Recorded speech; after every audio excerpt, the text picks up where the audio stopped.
Amigos do Luz em Nós, estamos aqui hoje com a live do final de ano aqui no nosso perfil e a gente vai ter a alegria de receber aqui com a gente Geraldo Lemos Neto, o nosso querido Geraldinho, tão querido e admirado por todos nós, já está aqui presente e vamos fazer a live de hoje falando sobre um pouquinho de Chico, porque falar sobre Chico é maravilhoso e todo tempo é pouco para a gente falar com ele. Bom, Geraldinho, seja bem-vindo e eu vou aqui mandar o convite para você vir aqui conversar com a gente.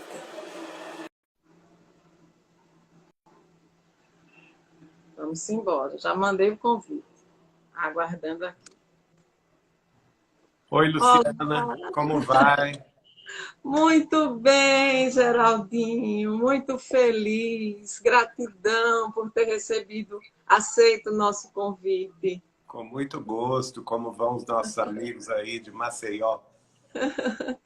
Estamos todos bem, felizes com a sua presença aqui. Você não sabe como eu estou emocionada por estar aqui com você e para a gente falar sobre o nosso querido Chico. Isso é um presente para mim, para nós, né? A alegria e a emoção é toda também nossa, porque é sempre uma oportunidade a gente lembrar o Chico, né?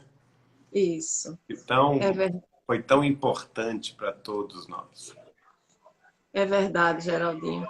A gente não tem como falar da doutrina espírita sem falar sobre Chico Não, Xavier, né? não tem jeito. Não tem, é Não, verdade. Geraldinho, desculpe a intimidade de lhe chamar assim, não, dessa por forma tão favor, carinhosa, por favor.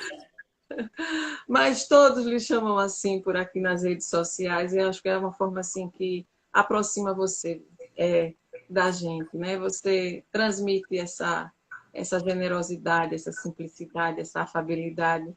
E lhe chamar de Geraldinho é uma forma carinhosa. Obrigado, querida. Obrigado, Luciana. Fique à vontade, tá bom? Tá bom. Eu vou fazer uma pequena apresentação, mas você dispensa apresentações. Mas Estou no caminho e pronto, acabou. é, todos que estão aqui, na verdade, conhecem e acompanham o seu trabalho, né, Geraldinho? Então, eu vou me apresentar, me ousar me apresentar, para que a gente se conheça, né? Porque eu já lhe acompanho, o seu trabalho há muitos anos. Eu sou seguidora e admiradora do seu trabalho. Mas a gente está tendo essa oportunidade de se ver, de se conhecer hoje. E Exato. aí, vou falar um pouquinho para os amigos que estão entrando. Eu sou Luciana Gomes, aqui do perfil Luz em Nós, colaboradora do perfil Papo de Espírita, trabalhadora da Casa Espírita aqui de Maceió, Deus Conosco, e divulgo a doutrina espiritismo, a doutrina espírita aqui pelo Instagram, né? Tanto no meu canal como no canal do Alonso, que é o Papo de Espírita, nós começamos a divulgar a doutrina espírita na pandemia, né? Quando todo mundo estava em casa, triste, apreensivo, depressivo, o Alonso resolveu falar de Jesus através da doutrina espírita. E como eu já acompanho o trabalho do Alonso há muito tempo, não só pelas redes sociais, mas ele é palestrante espírita daqui de Alagoas, trabalhador da Casa Espírita também, que eu frequento, mas eu ficava do outro lado de cá, né, como espectadora. E depois de um tempo, ele nos convidou, a mim e a um grupo de amigos, para que a gente, junto com ele, dividisse as lives. Então, nós temos lives diárias no Papo de Espírita, de domingo, de segunda, né, a domingo. Todos os dias tem live. E estamos aqui, 1 hora de live, 1 hora e meia. Esses 2 meses eu deixei de fazer live no meu perfil do Papo de Espírita por questão profissional. Mas até as coisas se ajustarem, se Deus quiser, em janeiro estaremos de volta. E é isso, Geraldinho. Esse é um pouquinho do meu trabalho. E o convite que eu lhe fiz, e fiquei muito feliz, porque de pronto você tão generosamente aceitou o nosso convite. Eu não teria como a gente não falar de Chico, né? E aí eu gostaria que antes da gente assim entrar no tema, se você poderia nos contar um pouquinho como foi conhecer, como foi conviver com o Chico. Bom, esse é uma longa história que só isso daria muitas lives, né? Sim. Mas eu vou resumir da seguinte forma: a gente tinha ligações familiares com o Chico. A minha família materna, a maioria das pessoas eram naturais de Pedro Leopoldo, a cidade natal de Chico Xavier, em Minas Gerais, ou então moravam lá e acompanharam o Chico desde quando ele era criancinha. Eu Uhum. tenho uma carta do Chico em que ele revela, por exemplo, que a minha bisavó, Georgina Cândida Machado, era a melhor amiga da mãe dele, Dona Uhum. Maria de São João de Deus. Uhum. E eles, quando o Chico nasceu, eles moravam numa casa geminada, não é? Em Minas Sim, a gente fala casa de meia. Metade sim. da casa era do pai do Chico e da mãe dele, onde o Chico nasceu, e a outra metade era do meu tio bisavô Eliseu Correia e da tia Cilia. E tia Cilia, inclusive, ela ficou cega e o Chico ajudou muito a tia Cilia. Eu tive a grata alegria de conhecê-la já quase nonagenária, viveu mais de 100 anos. Então, uma ligação bastante familiar, não é? Uhum. Depois eu me casei com a Eliana, o irmão dela, em 1984, quando eu me casei, ela já morava com o Chico, Uhum. desde 1968 e se responsabilizava pela diagramação de todos os livros do Chico Xavier. Então, trabalhava com o livro, não é? E a partir daí eu passei a me hospedar com ele em Uberaba e, novamente, esses laços familiares se Uhum. solidificaram mais ainda, Sim. porque eu tinha da minha parte e tinha da parte da Eliana. Então, aí foi uma convivência, né? Eu fui apresentado a ele há 40 anos atrás, fez Uhum. agora em outubro, dia 14, 40 anos, em 1981. Era um jovem, né, de 19 anos. E de lá para cá ele tem sido o norte da minha vida, né? Em todos os sentidos, no sentido espiritual, no sentido moral, no sentido ético, religioso, filosófico e até mesmo científico, porque o Chico Isso. tinha visões muito avançadas Sim, para a sua época. Ele era um homem fora do sim, tempo, né? Fora da sim. nossa época. É, Naturalmente, porque é um espírito superior que veio nos ensinar, né? isso. Então foi É, assim que começou tudo. essa linda trajetória, né? Conhecer Chico assim tão jovem ainda, né? Ter convivido com ele esse, esses anos todos. E tá aí divulgando a doutrina espírita, as obras de Chico, a memória de Chico, né, Geraldinho? Isso, assim, tem uma importância muito grande. Eu não vejo como a gente falar do espiritismo sem citar Kardec e sem citar Chico Xavier. Eu acho que essas duas personalidades, ou a mesma personalidade, né? São duas personalidades, mas o mesmo Mesmo espírito. espírito. Isso. Duas É, experiências reencarnatórias isso. distintas, claro, uma no século Sim. XIX, na França, em que ele teve, entre a França, a Suíça e a Bélgica, um trabalho de fundamentação teórica, de pesquisa, lançando as bases do Consolador, e a outra parte que foi prevista, inclusive, pelo Espírito da Verdade, e Sim, ele viria no século seguinte complementar a obra. E isso. a gente pode dizer que Allan Kardec foi o professor da doutrina Sim, espírita que nos explicou todas as coisas. Mas ele mesmo, como Chico Xavier, foi o exemplificador da doutrina espírita, vivenciando na prática tudo aquilo que ele tinha colocado na teoria um século antes. Aliás, nem chegou a um século, né? Entre a desencarnação de Kardec e o nascimento de Chico, foram 40 anos. Então, ele completou, assim, com galhardia, essa tarefa monumental. Aliás, um amigo nosso, assim, também desta época, de 40 anos atrás, que já sim. reside no mundo espiritual, vizinho aí de vocês, que ele era natural de Aracaju, em Sergipe, e veio para Minas Gerais em 1947 para ficar próximo do Chico, que é Martins Peralva. Sim. Peralva falava conosco na época nossa de mocidade espírita que o Chico era um Jesusinho. Jesusinho.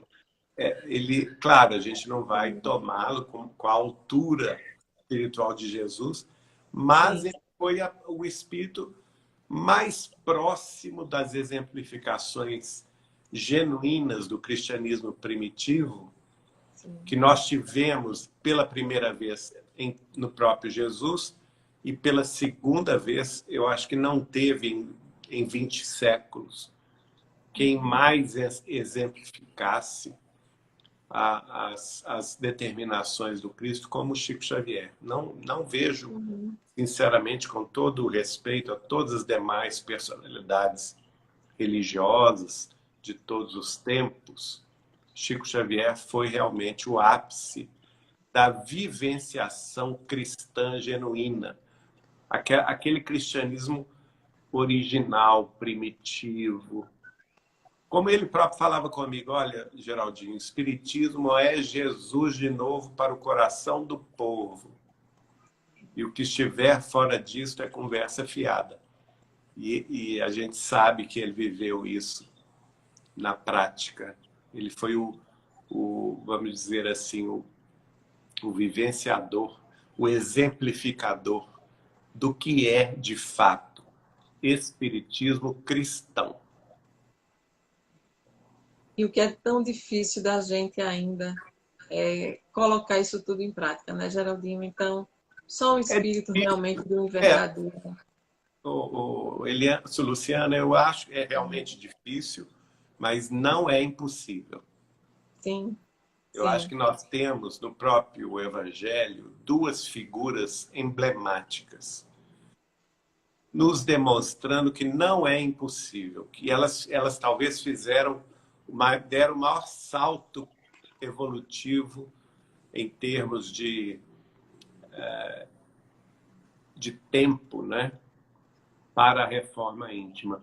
E todas duas estão lá no Novo Testamento, que é a primeira figura de Maria de Magdala, né, Sim. que era tomada por espíritos ligados à sensualidade mais bruta, não é? Que era cortesã, que chefiava uma casa de prazeres e, no entanto, quando conheceu Jesus, largou tudo para segui-lo, dando um salto quântico evolutivo impressionante e mostrando também o valor da mulher. E a outra, mostrando o valor do homem realmente comprometido com a espiritualização, nós vemos Saulo de Tarso, É que verdade. violento, perseguidor, né? Isso. Fanático religioso, que não aceitava o Cristo de jeito nenhum, que inclusive promoveu primeiro assassinato cristão, que foi Estevão, Uhum. irmão de sua querida noiva, Abigail. Ele mesmo assim com todos os contra, né? Ele tinha muitos contra ele. Ele tinha poder, ele tinha dinheiro, ele tinha influência, ele tinha articulação política e social para acabar com o cristianismo. E ele pretendia fazê-lo. Mas Jesus escolhe exatamente ele para ser o apóstolo dos gentios, ou seja, das outras gentes que não fossem as hebraicas, as tribos de Judá. E Paulo de Tarso, que se torna então o apóstolo Paulo, não tem explicação, né, de como ele trabalhou naquela vida mesma. Ele se reformou e fez a grande transformação para a qual nós, de certa forma, somos todos devedores. Porque foi através do exemplo dele, da renúncia de Paulo, que nós tivemos acesso ao cristianismo fora de Israel. Então, nós também podemos, porque nós também somos, de certa forma, fanáticos, violentos, não é?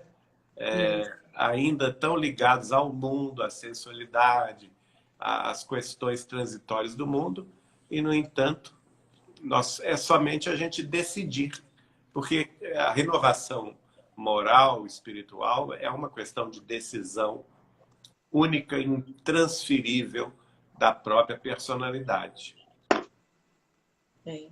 Quando a gente entende essas questões, né, se torna mais fácil. O problema é não chegar ao entendimento, né, Geraldinho? É difícil, mas não é impossível, né? Não é impossível. E eu acho que quando mais a gente tenta entender o Cristo, tenta se aproximar do Cristo, mais essa possibilidade, esse caminho, ele se estreita. Mas para isso é preciso que a gente também olhe para dentro da nossa caixa, né? Para dentro de nós mesmos, para perceber as nossas limitações, né? Aonde é que nós precisamos mudar, até onde nós precisamos, temos condições de evoluir. Eu queria, Geraldinho, eu assisti uma live sua de mais ou menos, acho que umas 2 horas de live, que fala justamente sobre esse mesmo espírito que foi Chico Xavier e Kardec, que viveram em épocas diferentes e que trouxeram a visão realmente diferente do cristianismo para a gente, da mensagem transformadora do Cristo, né? Eu queria que você falasse, seria possível a gente resumir, Geraldinho? Não é. Você está me dando uma tarefa impossível. Bom, nós temos um estudo, convidamos aos amigos para conhecerem, que está no nosso canal gratuito lá no YouTube, é a TV Saber Espiritismo. E lá na TV Saber Espiritismo nós já gravamos um estudo que foi veiculado nos programas Saber Espiritismo, que, se não me engano, já gravamos 11 episódios. Cada um deles tem 1h30 por aí, né?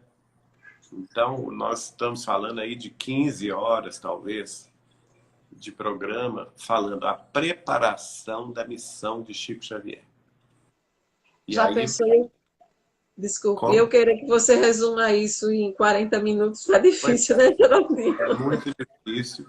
Mas eu convido, é boa a pergunta, porque nos dá a chance de explicar, porque muitas pessoas nos perguntam, né, por e-mail, pelo Instagram, pelo Facebook, e não dá para a gente responder simplesmente, né? A gente tem que indicar. Se eu for escrever tudo, eu não vou parar de escrever nunca, né? E nos programas, que são esses programas, para preparar a missão de Chico Xavier, as pessoas vão ter noção de como maior que, claro, hoje não resta dúvida para todos nós que convivemos com o Chico, né? Embora o movimento espírita tenha suas particularidades e tem sempre vamos dizer assim, a turma dos contrários. Isso é normal. Aliás, o Chico me contou um caso muito engraçado, que ele tinha, eu acho que tinha 12 anos de idade, no grupo escolar de Pedro Leopoldo, quando ele participou de um concurso do Estado de Minas Gerais, exatamente 12 anos, foi em 1922. O Brasil estava comemorando 100 anos da sua independência de Portugal, que tinha sido declarada pelo imperador Dom Pedro I, não é? Exatamente 100 anos antes, em 1822. E era corria o ano de 1922, e Chico Xavier tinha 12 anos e frequentava o grupo escolar. E o Estado de Minas Gerais, na época, a Secretaria de Educação do Estado lançou um concurso destinado às crianças em idade escolar, que elas escrevessem sobre a independência. E Chico, como ele era aluno nessa época, ele participou, como todos os alunos do Estado de Minas Gerais inteiro. E ao final do concurso, que durou alguns meses, até que a secretaria escolhesse as melhores composições, né? O Chico ganhou a medalha de bronze, o terceiro lugar em todo o estado de Minas Gerais. E na época que ele estava escrevendo, ele foi muito. Na realidade, ele contava para nós que havia um espírito, que ele começou a ver um espírito de um senhor, e esse espírito começou a ditar para ele a redação. E ele ficou. Olha como que ele é ético, né? Porque ele pensou assim, gente, mas será que isso pode? Ele criança, né? Será que isso pode? Que eu estou vendo esse senhor aqui me ditando o que escrever e eu não estou vendo outras pessoas junto dos outros coleguinhas. Ele foi lá na professora dele, que era a dona Rosalba Laranjeiras, e perguntou a ela, falou com ela, olha, dona Rosalba, eu estou vendo o senhor e eles estavam me mandando escrever sobre a composição, eu posso fazer isso? E ela olhou para ele e disse, Chico, pode? Não tem importância não, acho que ela nem acreditou nele. Vai lá e escreve o que ele está te mandando. Então o Chico escreveu e a redação dele ganhou o terceiro lugar. No estado inteiro, nós estamos falando em milhares de redações. Bom, aí ele falou comigo, aí começou o meu calvário. Sim. Bastou eu ganhar essa medalha, já apareceu logo a turma do contra. Né? Já apareceu na mesma classe as crianças do contra. E aí ele começou a sofrer bullying. Bullying dos colegas, das colegas. E uma delas, que eu agora me fale o nome, o Chico me contou em detalhes isso. Uma das coleguinhas tinha um nome muito diferente, mas agora não estou me lembrando. Começou levantava e começou a querer dizer que o Chico havia colado de algum livro aquela composição. Para provar que ele não tinha colado, que ele mesmo havia escrito, que ele deveria ser colocado à prova. Deveria ir lá para frente do quadro negro, da lousa, e escrever uma composição, uma redação de surpresa, com um tema que a classe escolhesse. E aí já começou aquele debate, né? A turma a favor do Chico, a turma dos contra. Essa coleguinha era do contra. E a professora, instada a mediar o conflito, acabou aceitando a sugestão. E chamou o Chico lá na frente da lousa. e falou com ele: então, Chico, então nós vamos fazer isso, porque aí é bom para você também, que você acaba com a polêmica. E ele falou comigo: Geraldinho, essa polêmica até hoje não acabou. Porque a vida inteira eu convivo com a polêmica. Pois é, Chico, e aí, o que aconteceu? E ele me contou. Pois é, aí um dos colegas, querendo fazer chacota comigo, virou para a professora e falou assim: eu vou dar o tema para o Chico escrever. E aí foi aquele debate, a professora deixou, dona Rosalba, e ele então lançou o tema areia. Olha, é muito difícil, né? Como é que você vai fazer uma composição sobre areia? Quer dizer, ele foi colocado em dificuldade de todo jeito. E aí, então, na mesma hora, outro espírito apareceu para ele. E aí falou com ele: Chico, vá para a lousa que eu vou ditar o que você vai escrever. Quer dizer, com 12 anos de idade, o Chico já estava na psicografia, né?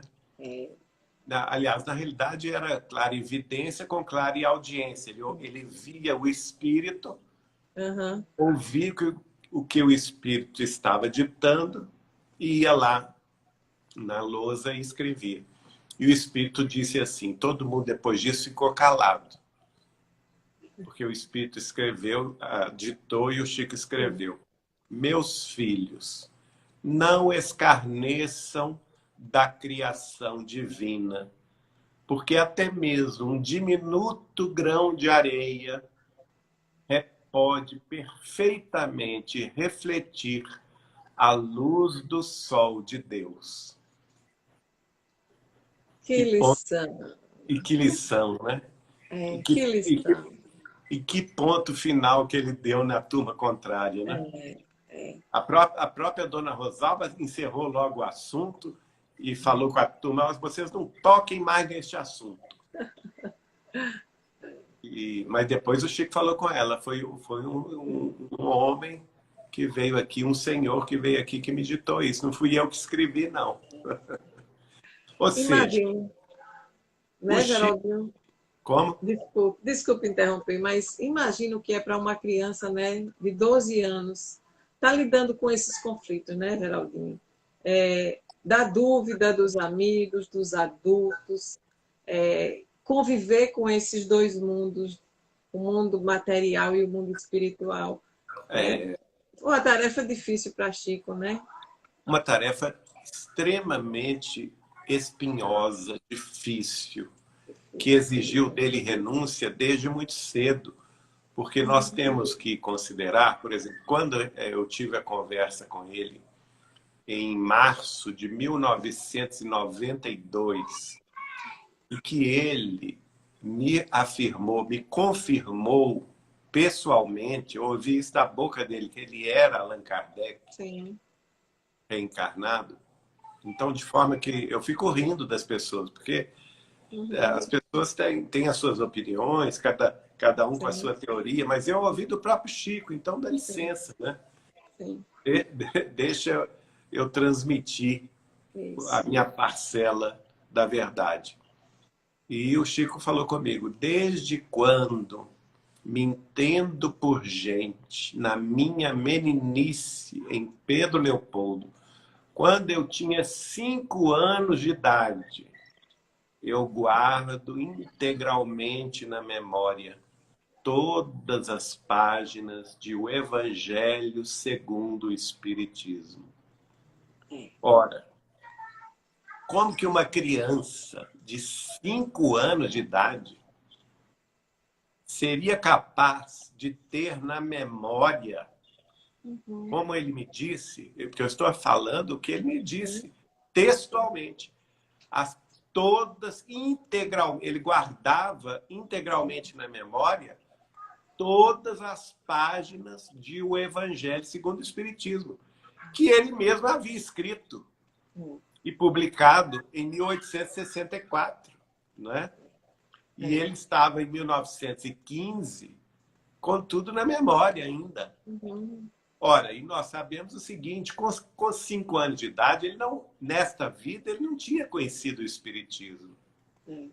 porque ele só veio a ter contato físico com o espiritismo em 1927, quando ele tinha 17 anos de idade, e recebeu na sua casa o casal de espíritas, Dona Carmen Pena Perácio e o senhor Hermínio Perácio de Belo Horizonte, que foram socorrer a sua irmã, que estava obsedada. Então, é de impressionar, né, o Chico?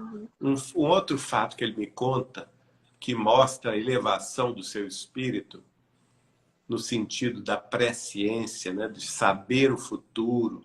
Ele tinha 4 anos de idade, minha gente, 4 anos. Ele falava que ele era de uma família numerosa, a mãe dele teve 8 filhos, e o Chico não era nem dos mais velhos e nem dos mais novos, era do meio. Mas enquanto as irmãs e os irmãos dele, ela puxava a cadeira todas as tardes, depois do almoço, puxava a cadeira e sentava-se no passeio da rua, onde eles residiam, e ficava de papo com a minha tia bisavó, que é a dona Cilia Correia. Elas ficavam ali conversando e os filhos de ambas correndo para lá e para cá. E o Chico me contou que ele era o único que ficava ao lado da mãe, Dona Maria de São João de Deus. Por quê? Enquanto os irmãos dele estavam brincando, jogando bola, as irmãs brincando de boneca com a vizinhança, o Chico precisava ficar ao lado da mãe, porque ele sentia que ela não estaria ali por muito tempo. Ele sentia no coraçãozinho dele, de 4 anos de idade, que ele iria perder a mãe. Vejam vocês, como que uma criança de 4 anos tem essa lucidez, não é? E ele me contou que a mãe dele tinha uma cabeleira muito lisa, um cabelo muito bonito, preto, liso, até quase a cintura. E ele pedia licença para pentear o cabelo da mãe. E era como se ele soubesse que ele teria a presença física dela por muito pouco tempo. E, de fato, no ano seguinte, quando o Chico completou 5 anos de idade, ela desencarnou.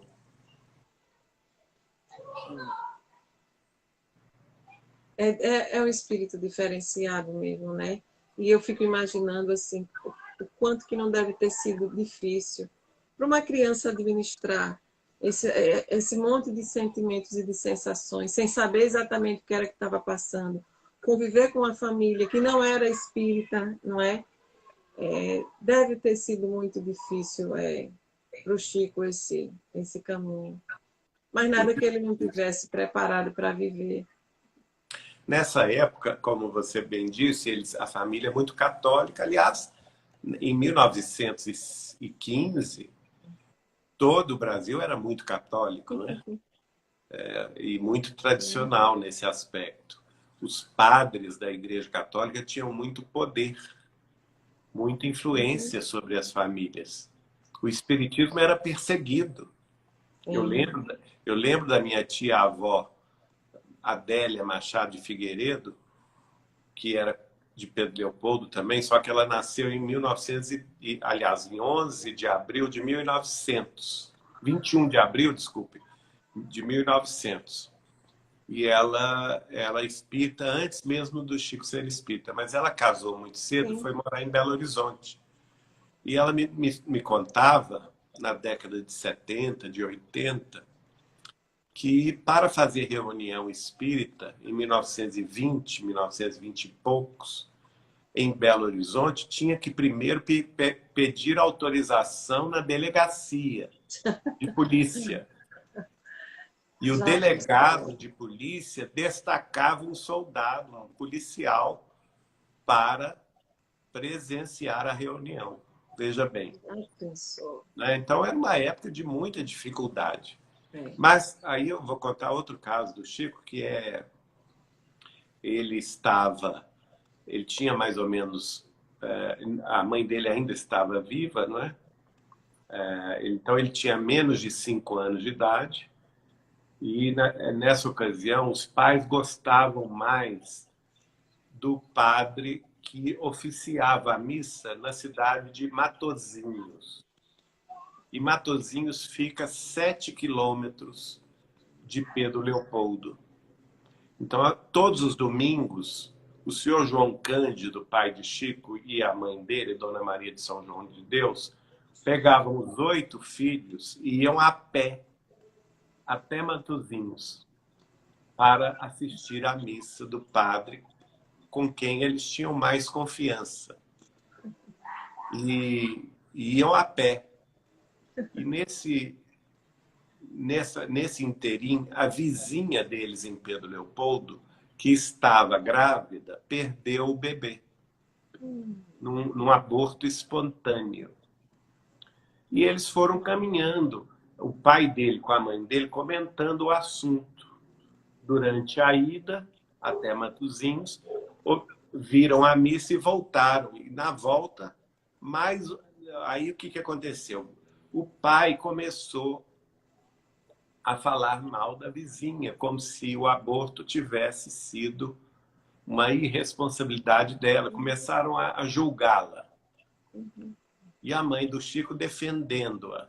E o pai do Chico julgando a pobre senhora. Quando eles chegaram em casa, o Chico, com 4 anos de idade, viu um espírito de um médico que interferiu no assunto dos pais do Chico e falou com ele assim: fala com seus pais o seguinte. Aí o Chico, então, pediu licença e começou a falar com os pais. E o que ele dizia era mais ou menos isto.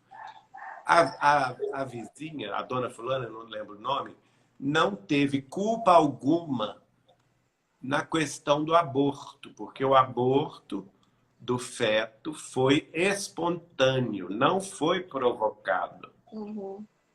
Isto porque a posição do feto no seu ventre materno estava numa posição ectópica. Olha Uma só. criança falar isso. Uma criança de 4 anos. O pai de Chico assustou tanto que virou para a mãe dele assim: Maria, trocaram o nosso filho na igreja. Esse não é nosso filho. Volta lá e devolve esse menino, que esse menino é doido. E aí, então, aí a dona Maria disse: que isso, João? Esse aqui não é o Chico, é o nosso. Aí ela falava com ele: meu filho, não fala mais nada não, que seu pai vai ficar nervoso. Então, vejam vocês que a luta dele começou muito cedo. E muita gente fala que quer ser médium como Chico Xavier, né? Muita gente quer ter a mediunidade de Chico Xavier. Muita gente que acha que é uma beleza ter a mediunidade de Chico Xavier, mas não sabe o tanto que ele sofreu.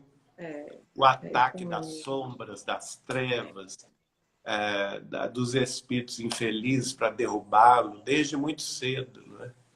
Inclusive o pai dele queria interná-lo, porque achava que ele era doido.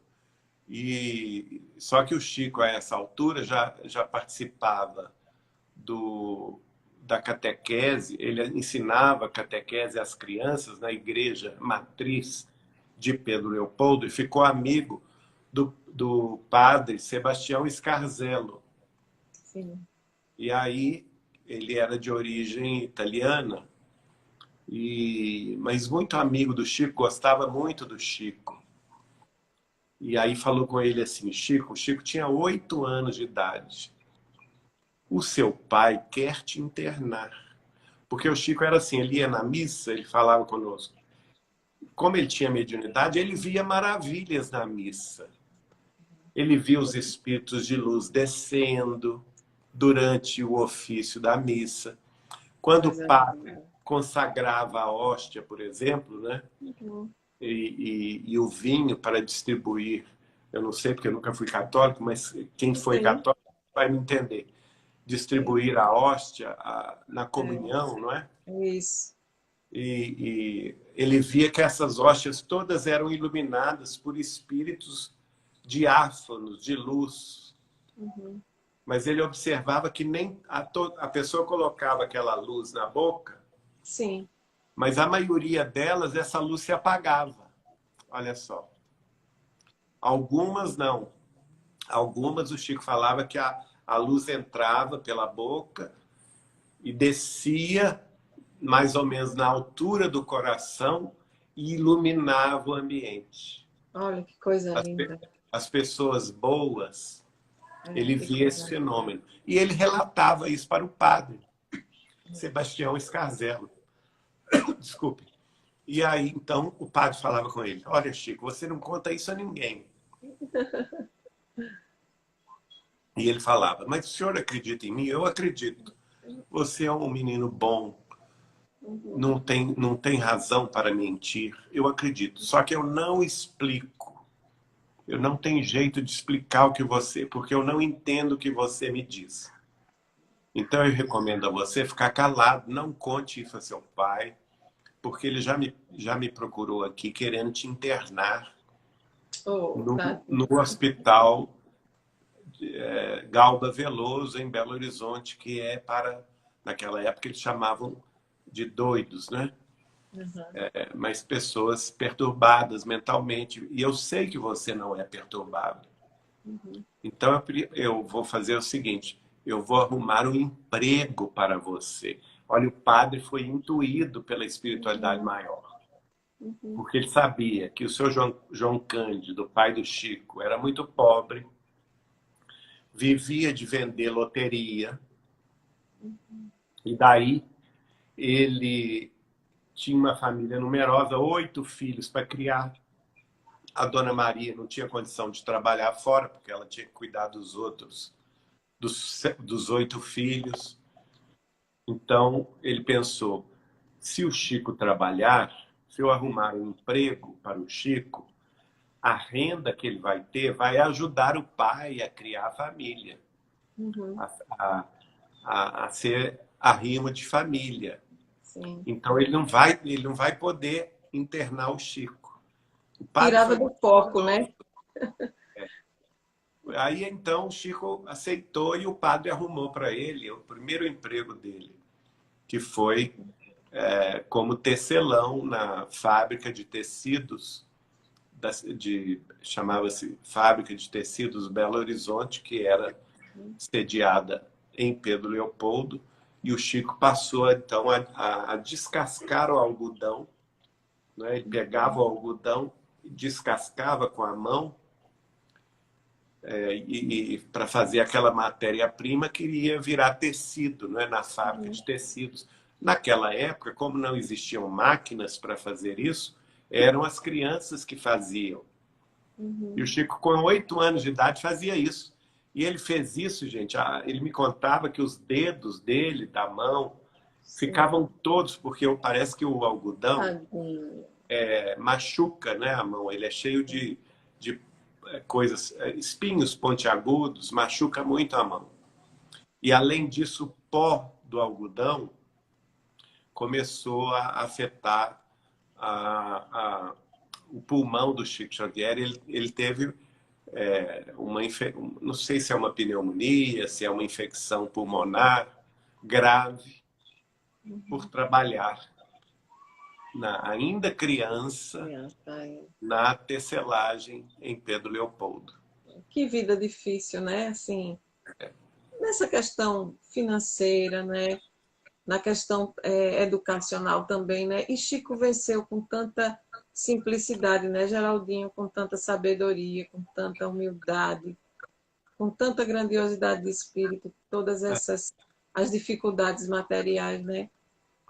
Exatamente, ele nunca reclamou.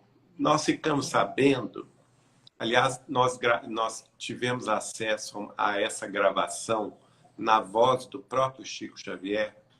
Sim. E quem quiser conhecer, nós a divulgamos pela primeira vez no Movimento Espírita através de um podcast chamado Pode Saber. que é Chico Xavier, o título, Chico Xavier e a Fundação Marieta Gaio, do Rio de Janeiro. E esse podcast é inteirinho contado pelo próprio Chico. Uhum. A gente faz até uma brincadeira, vamos convidar aqui uma pessoa ilustre. Sim. Fizemos surpresa e, de repente, é o próprio Chico contando. Por quê? Isso em 1987, não, 1997. Agora eu estou na dúvida se é 80, não, 1997, está certo. 1997, o Chico tinha 87 anos de idade. Veja bem, ninguém sabia disto, o que eu vou contar, até esta data. Ele guardou absoluto segredo deste episódio. E ele só revelou esse episódio em Uberaba, no Grupo Espírita da Prece, nesta palestra que ele, pela primeira vez, pediu para ser gravada. Sei. E as pessoas que estavam presentes lá no Grupo Espírita da Prece, nessa tarde e noite, Sim. na reunião pública em que Chico Xavier recebia o Brasil inteiro, ele ficou muito emocionado nessa noite, porque ele estava recebendo a visita surpresa, ele não sabia que uma caravana da Fundação Marieta Gaio, do Rio de Janeiro, fundada pelo seu querido amigo Jorge Gaio, em honra da mãe dele, Dona Marieta Gaio, nas cercanias do Rio, na periferia do Rio de Janeiro. E nessa noite, quando o Chico tinha 87 anos, havia uma caravana da Fundação Marieta Gaio, do Rio de Janeiro, com 49 integrantes, que desceram lá do ônibus de surpresa e chegaram, se não me engano, o neto, não sei se é o filho ou o neto do próprio fundador, porque o fundador já tinha desencarnado, estavam ali e se apresentaram. E o Chico se emocionou tanto que ele pediu licença para não começar a reunião. Pela primeira vez, e pediu licença para que falasse ao microfone, porque Chico não era de dar palestra, de falar, nem coisa nenhuma. Ele era de trabalhar. Sim. São raríssimas as ocasiões que o Chico Xavier dava palestra ou falava. Nesta tarde e noite, ele fez questão. Eu quero dar o meu testemunho, mas eu quero que seja gravado. Então, os amigos lá mais próximos arrumaram um gravador e gravaram essa alocução do Chico, que quem quiser ouvir, pode ouvir no podcast Chico Xavier e a Fundação Marieta Gaio. Eu quero sim. Esse eu não vi. Esse é lindo, lindo, lindo, porque é ele próprio contando. Eu não vou contar tudo, porque senão perde a graça. Mas, assim, resumindo a história, o Chico conta que durante vários anos ele e as irmãs, os irmãos, com seus respectivos esposos e esposas e sobrinhos do Chico, seus filhos, mais o pai, que estava doente, num total de 17 pessoas, passavam fome em Pedro Leopoldo.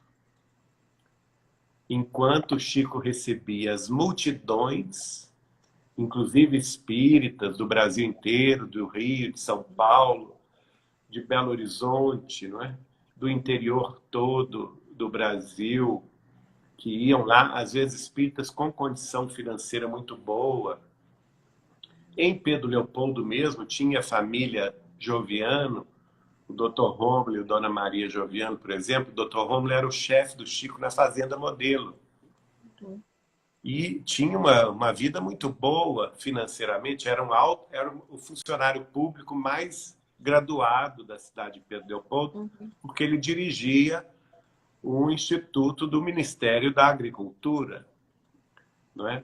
Por nossa vez, a minha família materna, nessa época, meu bisavô e depois o filho dele, meu tio-avô Zeca Machado, eram diretores da Companhia de Tecidos Belo Horizonte, que poderiam ajudar o Chico, não é? Outros amigos do Chico também tinham boa situação financeira, que poderiam, o dono da venda, por exemplo, o Barbosa Chaves, onde o Chico, inclusive, trabalhou, poderia ajudá-lo, mas ele proibiu, porque as irmãs e os irmãos estavam desempregados, ficaram desempregados durante longo tempo, era a época próxima da Grande Depressão, próxima não, era a época da Grande Depressão, depois da quebra da Bolsa de Nova York, em 1929, né? Que gerou uma grande depressão mundial e que levou à Segunda Grande Guerra Mundial. E nesses anos, o Chico passou fome vários anos. E ele proibiu as irmãs e os irmãos que falassem isso com os espíritas, porque ele não aceitaria receber um centavo de ajuda sequer. Até que ele, então, recebe um caixeiro viajante que, passando por Pedro Leopoldo, veio entregar ao Chico, por ordem do senhor Jorge Gaio, fundador da instituição Marieta Gaio do Rio, instituição espírita, entregar ao Chico um presente, que eram tecidos para fazer ternos.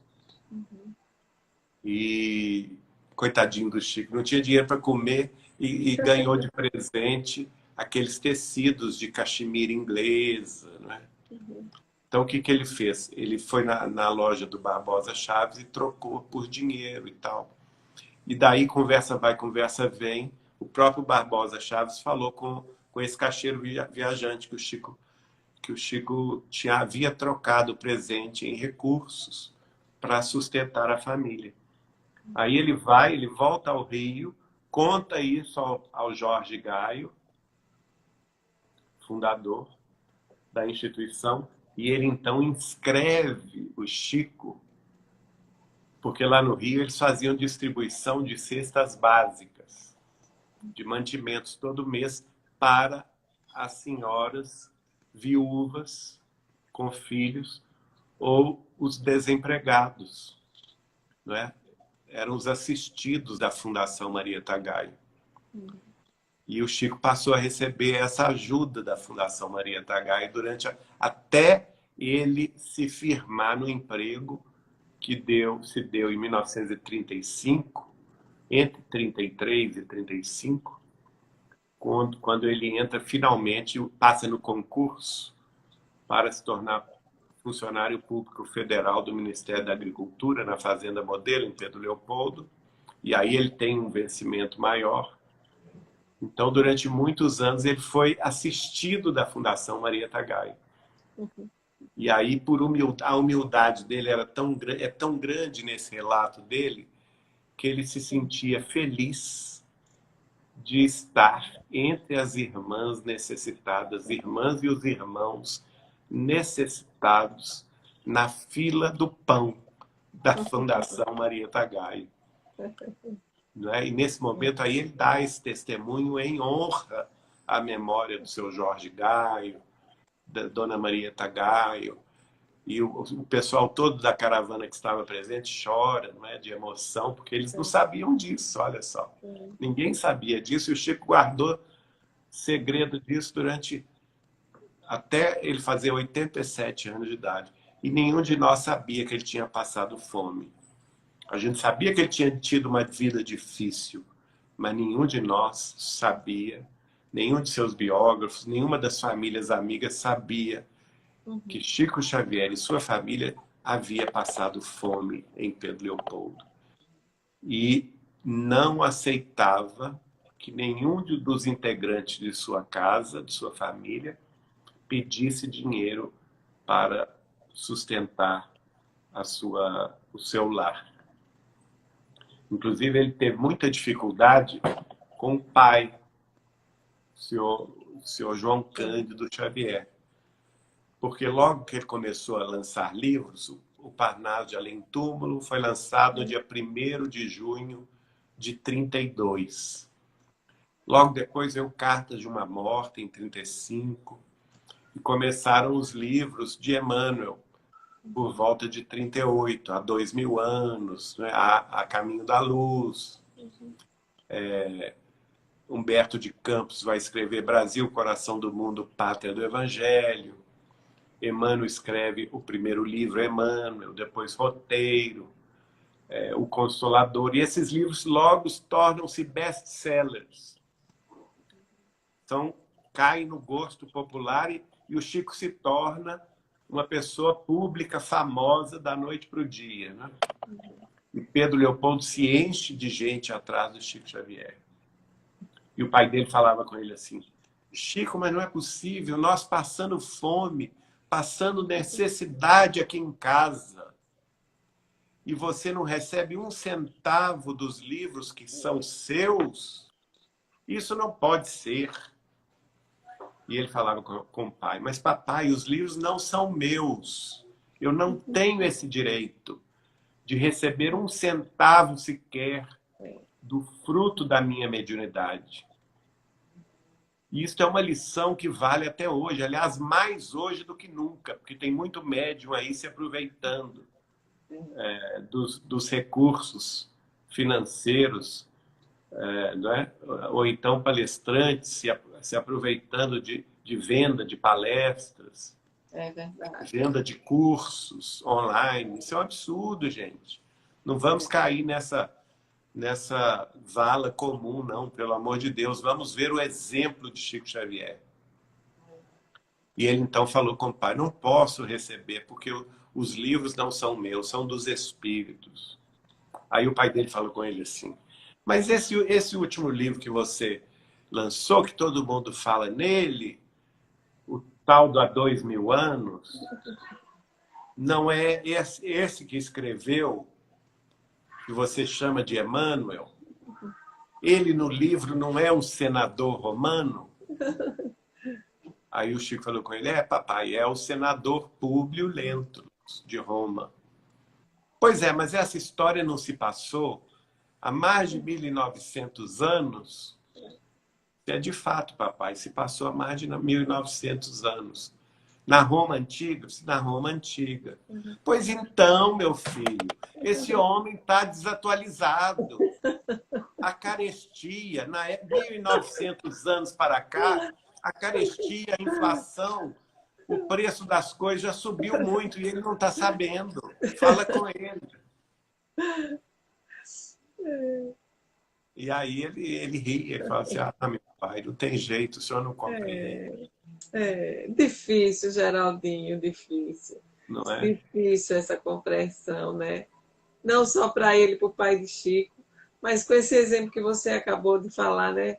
Tantos médios se desvirtuam do seu propósito. E perdendo, né? A verdade é essa. Geraldinho. Tantos médios, palestrantes, diretores de instituição, de respeito, se perdendo por causa de dinheiro, pelo amor. É perdoável a incompreensão de um pai que vê seus filhos passando necessidade, que não tem o alcance ainda intelectual de entender a grandiosidade do trabalho do Chico, né? E olha para você ver, Luciana, porque o Chico passando fome, vendo os seus entes queridos passarem fome, mesmo assim não se dobrou à tentação de pôr a mão no dinheiro. É isso mesmo. Olha o exemplo. É um caráter muito forte, né? É uma determinação, um propósito. É o caráter de um apóstolo mesmo. É isso mesmo. Geraldinho, meu querido, é com o coração na mão, mas a gente só tem um minutinho. Pois não. Eu falei com a Beatriz, por mim, a nossa live ia ficar horas aqui sem a gente terminar, mas eu tenho medo de não conseguir gravar, né? Tá certo. Eu nunca fiz live passando de 1 hora e fico assim, com medo, porque... O Instagram tem esse limite. Isso, é verdade. mas quem sabe, ano que vem eu não vá para o YouTube, né? E aí a gente consegue fazer live por lá. Tá bem. Mas tive muito gosto de colaborar com vocês aí em Maceió e estamos às ordens. E a nossa palavra final é essa. Vamos, minha gente, seguir os exemplos imorredouros de Chico Xavier. Os seus exemplos de renúncia e amor em prol da causa espírita cristã que revive o Evangelho de Jesus na terra para o coração do povo são e serão para sempre insuperáveis. É verdade. Então, se você me permite, eu gostaria de encerrar a nossa live de hoje com uma oração. Gostaria de agradecer a todos os amigos que passaram por aqui, a espiritualidade amiga, que nos auxilia e nos orienta nesse trabalho. Que possamos sair dessa noite com o coração alegre, cheio de esperança, porque falar de Chico é sempre uma renovação espiritual. Que Deus, com sua infinita misericórdia e bondade, estenda sua luz sobre cada um de nós. Que sejamos amparados sempre pelo amor do Cristo. Que seja sempre o nosso guia. Abençoa-nos, Senhor, hoje e sempre. Que assim seja. Que assim seja. Gratidão, Geraldinho. Gratidão, Luciana. A vontade que eu tenho assim, ó, é de lhe abraçar Então, por esse encontro, sinta-se abraçada em nome de Jesus. essa noite maravilhosa. E quem sabe a gente um dia não se conhece pessoalmente e esse abraço virtual não vira um abraço real, né? Longe de pandemia, sem medo de contrair vírus e a gente olhar no olho do outro e trocar essa energia de amor fraterno. Assim será. Beijo no coração de todos. Beijo. Fica com Deus, Geraldinho. Tchau, Tchau. Obrigado. Obrigada Salve também. pra gente depois. Tá bom, vou sim. Obrigado.